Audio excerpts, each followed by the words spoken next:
কথা বলছিলাম সাবেক র্যাব কর্মকর্তা পলাশ সাহার রহস্যজনক মৃত্যুকে নিয়ে। কয়েকদিন ধরে সোশ্যাল মিডিয়াতে একটা নিউজ বারে বারে ঘুরপাক খাচ্ছে।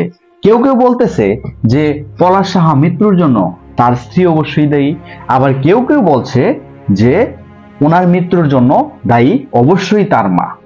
আসলে আপনাদের কাছে কোনটা মনে হয়?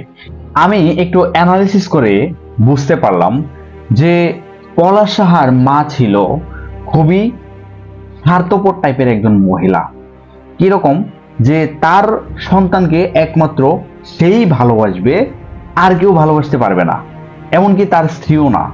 যেমন কোথাও যদি পলাশ সাহা এবং তার স্ত্রী যদি ঘুরতে বের হতো বাইরে, তার মা নাকি আবদার করতো যে তাদের সাথে যাবে।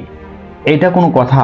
একদিন দুদিন সেটা হইতে পারে, কিন্তু প্রতিনিয়তই যদি এরকম করে তাহলে সেটা আসলেই বেমানান দেখায়। স্বামী স্ত্রীর মধ্যে অবশ্যই একটা পার্সোনাল ব্যাপার থাকবে। তার স্ত্রীকে কখনোই রান্না করতে দিত না, উনি নিজে রান্না করত, এবং পলাশ সাহা যতটুকু লাগে ঠিক ততটুকুই তার মা রান্না করত। অথচ ঘরের মধ্যে মানুষ 3 জন, রান্না করতো শুধু পলাশ সাহার জন্য। এইটা কেমন কথা? এটা তো কখনো হতে পারে না। প্রতিনিয়তই ওইভাবে হচ্ছে তার মা তার ওয়াইফকে মেন্টালি টর্চার করে গেছে। স্বভাবতই পলাশ সাহা মা ভক্ত ছিলেন, এই জন্য মাকেই বেশি প্রায়োরিটি দিয়েছে। কিন্তু ওইদিকে স্ত্রীর মানসিকতার কি অবস্থা সেটা হয়তোবা পলাশ সাহা কখনোই চিন্তা করতে পারেনি।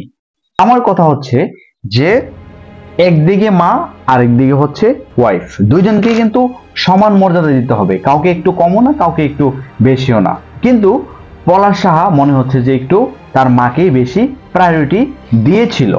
তার ওয়াইফ যথেষ্ট স্যাক্রিফাইস করেছে যে যাতে সবকিছুই ঠিকঠাক হয়ে যায়।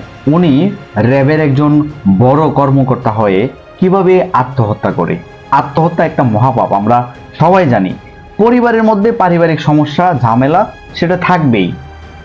আমি এও জানি যে যখন তারা ট্রেনিং করে, ট্রেনিংয়ে কিভাবে মানসিকভাবে স্ট্রং থাকা যায় ওই ট্রেনিংটাও তাদেরকে দেওয়া হয়। কারণ দেশ চালাতে গিয়ে অনেক প্রেশার তাদের সহ্য করতে হয়, এজন্য তাদের মানসিকভাবে কিভাবে স্ট্রং করা যায় ওই ট্রেনিংও দেওয়া হয়। কিন্তু পলাশ সাহা সেটা কি করলো আসলে আমি বুঝতে পারছি না। কিন্তু আপনি সামান্য পরিবারের মানুষদের কাছে হেরে গেলেন, সেটা কি কোনোভাবে মানা যায়? কখনোই না। আপনি আরেকটু ধৈর্যের পরীক্ষা দিতে পারতেন। আমি আপনার স্ত্রীর মুখে এও শুনেছি যে আপনি আপনার স্ত্রীকে অনেক ভালোবাসতেন। যদি আপনার স্ত্রীকে আসলেই ভালোবাসতেন তাহলে আপনি মারা যাওয়ার পরে আপনার স্ত্রীর কি অবস্থাটা হবে সেটা কি একবারও চিন্তা করেননি? আপনার মাথায় তো অন্তত এতটুকু চিন্তা আসার দরকার ছিল যে আমি মারা যাওয়ার পরে আমার স্ত্রীর কি অবস্থা হবে, সেটা একবারও চিন্তা করেন নাই। যদিও কথাটা শুনতে অনেক খারাপ লাগবে, তাও বলতে হচ্ছে যে সেটা অনেকটা কাপুরুষের মতোই কাজ হয়ে গেল। যাই হোক, পারিবারিক কলহ সবারই থাকবে এবং সেটা আলাপ আলোচনার মাধ্যমে সেটা শেষ করতে হয়।